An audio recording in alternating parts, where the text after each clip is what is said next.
იყო ერთი ნათელი და ლამაზი ქალაქი, რომელსაც მზის უბანი ერქვა. აქ დღეები სავსე იყო სიცილით.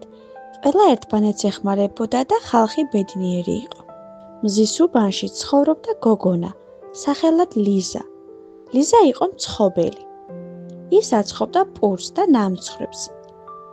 ის ღარიბი იყო, მაგრამ გული ჰქონდა ოქროსი. ლიზას პურში იყო ერთი საიდუმლო. ეს იყო სიყვარული და სიკეთე. ამიტომ მისი პური ყველაზე გემრიელი იყო მსოფლიოში. ლიზა თავის ნამცესსაც კი უყოფდა ყველას, ვისაც მოწყენილი სახე ჰქონდა. მაგრამ შორს ბნელ ქოხში ცხოვრობდა ბოროტი ჯადოქარი ელიზაბედი. ელიზაბედს სურდა სიხარული და სურდა ლიზას სიკეთე. მას უნდოდა, რომ ყველა ისეთივე მოწყენილი ყოფილიყო, როგორიც თვითონ იყო. ერთ ღამეს ელიზაბედმა მოიფიქრა ძალიან ცუდი რამ. მან ჩუმად ჩაასხა ქალაქის წყალში ჩხუბის წამალი. დილით მზის უბანი აღარ იყო ბედნიერი. ხალხი ბრაზობდა, ჩხუბობდა და ერთმანეთს აღარ უყურებდა. ქალაქში გაჩნდა ნაცრისფერი ნისლი. ლიზაც საცხობშიც კი სევდა შემოვიდა. ლიზა ყველაფერს მიხვდა და მან გადაწყვიტა, რომ ეს ნისლი გაეჩერებია.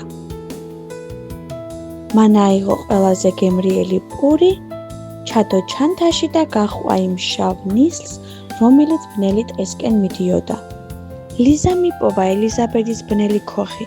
ჯადოქარი იდგა და სიამოვნებით უყურებდა, როგორ ჩხუბობდა ხალხი მის ჯადოსნურ ქვაბში.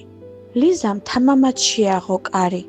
ელიზაბედ, თქვა ლიზამ, ვიცი რომ მარტო ხარ, მე მოგიტანე საჩუქარი. ელიზაბედი ძალიან გაბრაზდა, მაგრამ ლიზას ხელში დაინახა თბილი, ოქროსფერი პური. ჯადოქარმა პურის პატარა ნატეხი მოწყვიტა. და როგორც კი ელიზაბედმა კეთილი პური დააგემოვნა, მოხდა დიდი სასწაული. ბოროტი წამალი ქვაბში ვარდისფერ ნაპერწკლებად იქცა. ელიზაბედის გულში გაჩნდა სითბო და მან ტირილი დაიწყო. არავის არასდროს მოუწია ჩემთვის ასეთი საჩუქარი, თქვა მან. ლიზა მივიდა, ჩაეხუტა და პური გაუწოდა. ახლა მარტო არ ახარ, სიკეთე ყოველთვის უფრო ძლიერია.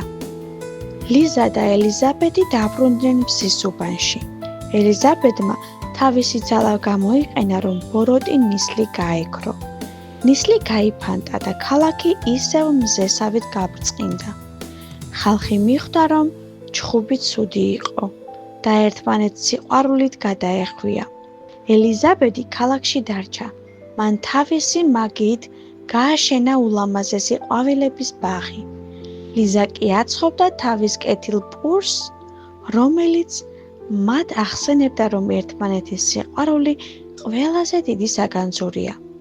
თქვენ კი გახსოვდეთ, ჩემო პატარებო, თუ ვინმე მოწყენილია, მიეცით და გაუნაწილეთ მას თქვენი სითბო და მსურველობა.